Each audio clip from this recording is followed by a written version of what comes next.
Les systèmes de réalité virtuelle permettent de simuler et de recréer des scènes, des événements, des expériences scientifiques.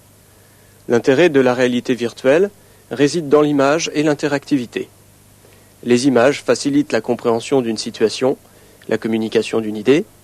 L'interactivité élimine l'impression de passivité qu'éprouvent parfois les utilisateurs. En réponse au proverbe chinois « J'entends et j'oublie, je vois et je me souviens, je fais et je comprends », les environnements virtuels permettent de voir et de faire. Certains environnements virtuels permettent une utilisation à plusieurs. Grâce au réseau Internet, des utilisateurs situés à l'autre bout du monde peuvent accéder à une même réunion. Les utilisateurs sont alors incarnés dans des espaces virtuels. Ils peuvent s'y déplacer, y rencontrer d'autres participants et y travailler. On y apparaît représenté par des figurines plus ou moins réalistes. On peut également voir par les yeux de la figurine qui nous représente, comme si on était à sa place. Mais dans un espace à 3 dimensions, le déplacement et la navigation se révèlent être les points les plus difficiles pour les nouveaux utilisateurs des mondes virtuels. Faire le tour d'un objet, grâce à la souris par exemple, est une manœuvre délicate, et l'utilisateur débutant aura au fait de se retrouver la tête en bas lorsqu'il tentera ce mouvement pour la première fois. C'est pourquoi, à l'université de Caen et à l'ISMERA, nous avons conçu Ulysse. C'est un agent conversationnel. Il permet à un utilisateur de naviguer à la voix dans des mondes virtuels. Il n'est plus nécessaire d'utiliser la souris, il suffit de s'adresser directement en français à l'ordinateur pour qu'il vous déplace dans l'espace virtuel. Le système se présente pour le moment sous cette forme. Un circuit de reconnaissance de parole qui fonctionne sur PC envoie les ordres à l'application Ulysse qui se trouve sur la station. La phrase est analysée et la navigation dans l'espace virtuel est réalisée conformément à l'ordre. Un circuit de synthèse de parole donne périodiquement des informations sur l'accomplissement de la procédure.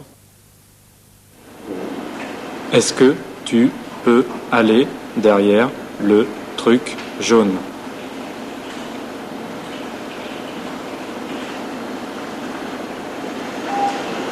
Oui.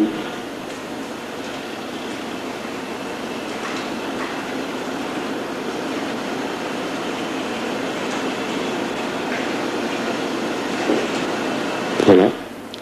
Je voudrais que tu ailles derrière la voiture qui se trouve à droite de la maison.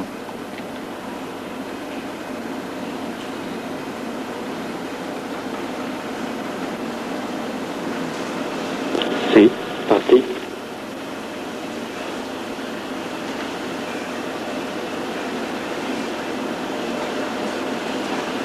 Voilà.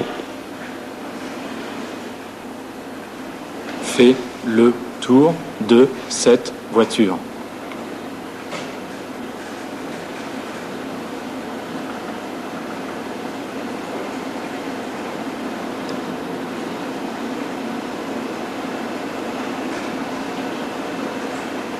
Il y a plusieurs maisons non visibles. Fais le tour de cette voiture.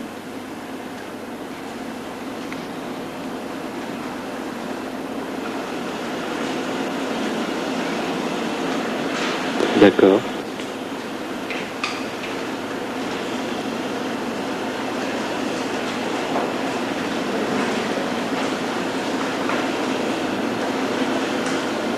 Voilà. Va ici.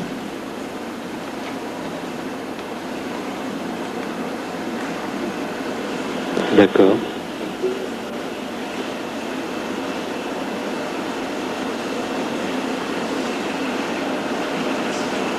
Voilà.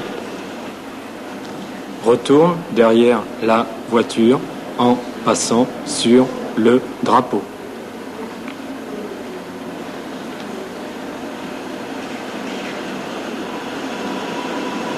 C'est parti.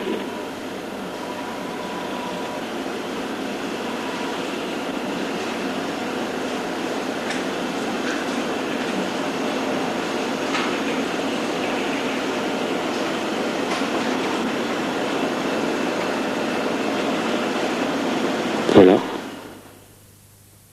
Que se passe-t-il lorsqu'Ulysse reçoit l'ordre « Va vers la maison ». Un premier analyseur commence par déterminer le verbe et les compléments grâce à un lexique et des règles de grammaire.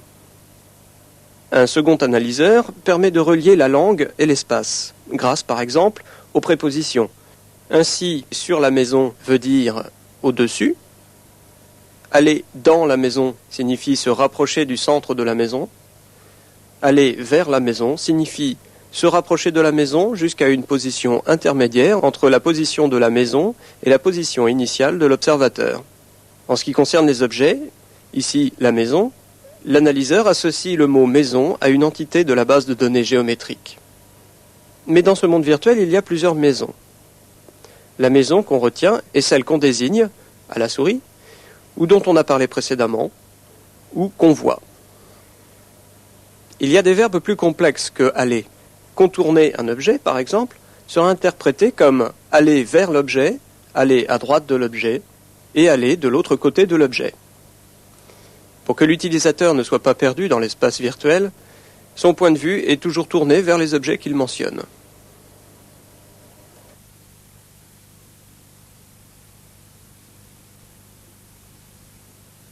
Alors, en conclusion, Ulysse permet de se déplacer facilement et naturellement à la voix dans un monde virtuel. On peut ainsi réaliser des actions complexes et désigner des objets complexes facilement et naturellement. On peut imaginer qu'un tel système permette de se déplacer dans des corps humains reconstruits, dans des cerveaux, dans des organes humains. On peut aussi imaginer qu'on puisse se déplacer à la voix et facilement dans des cités antiques reconstruites, comme par exemple la ville de Rome, et ainsi explorer, découvrir ce que ces villes étaient. On peut aussi, grâce à Ulysse, envisager de recréer et d'étudier des accidents de la route dans des mondes virtuels, de déléguer des actions, comme par exemple des collisions, des dérapages, etc. D'un point de vue théorique, de tels agents permettent de valider des théories linguistiques sur la syntaxe, la sémantique, les relations entre la langue et l'espace, ou bien les agents conversationnels.